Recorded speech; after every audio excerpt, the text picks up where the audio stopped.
Now we're going to talk about some critical things. Substance, keeping the body, you and your loved ones, fueled, hydrated, and how do you do it? So that means food, water, and how to cook it, the different systems that are available to you, depending on your situation. Now, first we'll talk about water. Now, water is critical. It's life's blood, as I call it. The law of three says you can't last more than 3 days without water. And then when you have environmental factors that kick in, heat, even the cold, stress, it causes you to dehydrate a lot faster. When you dehydrate, your brain starts making not so good a decisions. So there's a lot of ways you can take care of your water needs. You can store water in these great 5-gallon water jugs. They make these great collapsible water jugs for camping that are also 5-gallon. You can stack these square babies up on the shelf somewhere and you can have a ton of them. They even sell shelf life water, if you can believe it, right? So anything you can put water in, there's 5-gallon jerry cans, Lifesaver water systems. They make a 5-gallon jerry can that actually has a pump on it with a filter, so you can make sure you're getting purified drinking water. Remember all the smaller systems we talked about in your bug out bag. You got a water filter system like the Grail GeoPress. You have water bottles out there like Life Straw that have an actual filter in it. Even bottled water. Some people, especially with hurricanes come, they get stacks of cases of this bottled water. I would just suggest if you're storing it, try to keep it out of sunlight, because when you store plastic water bottles like this and they're in the sun, they can release some toxins from the plastic. So try to keep it covered up in a cool, shaded location.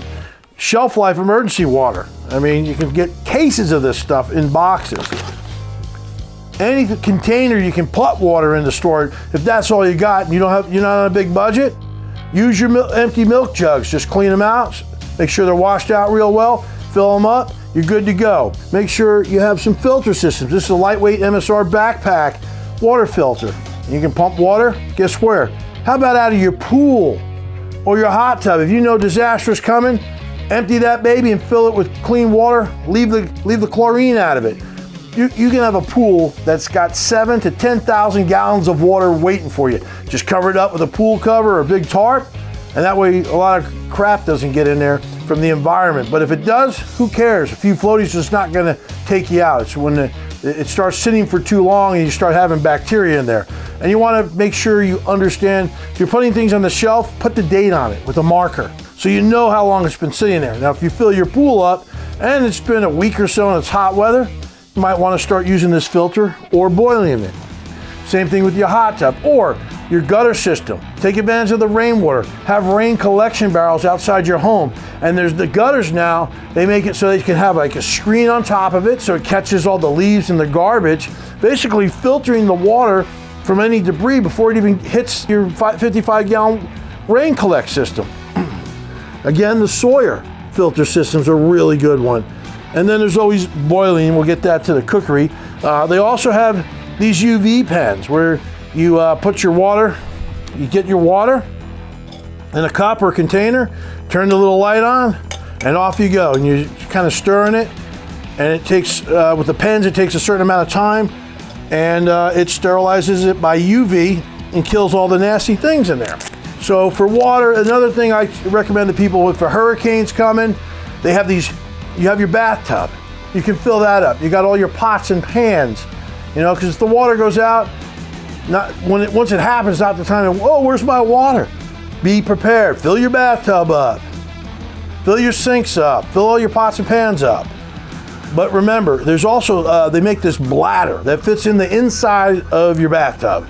It's got like 50 gallons or 60 gallons of water. I don't remember, there's many different sizes, but use that thing, you can buy them, all right? Some people have out in their backyard, they've got these massive water systems that they fill up. For $250, you can buy yourself an Intex inflatable pool, and you can fill that up with water. So let's talk about pace when it comes to water. My primary system, if the water's running, there it is, flowing right out of my faucet. I have a filter system on my refrigerator, so I make sure I'm getting fresh drinking water. But next is my alternate plan. The water goes out. Might need to mean I go to this water jug here, or I filled some other containers up. My contingency plan might be the water I just filled up in my bathtub because I know a hurricane's coming and the water is going to go out. And my emergency plan might be break out the shelf water. You know, depending on what situation you are, you could be in a rural area or somewhere. Folks dig wells. They have wells in their backyard that they dig as an emergency plan. You may be in the city.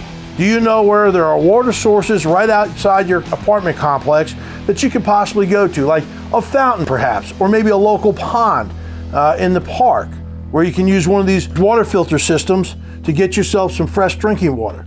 The point is, make sure it fits your plan and you know your area and what's around.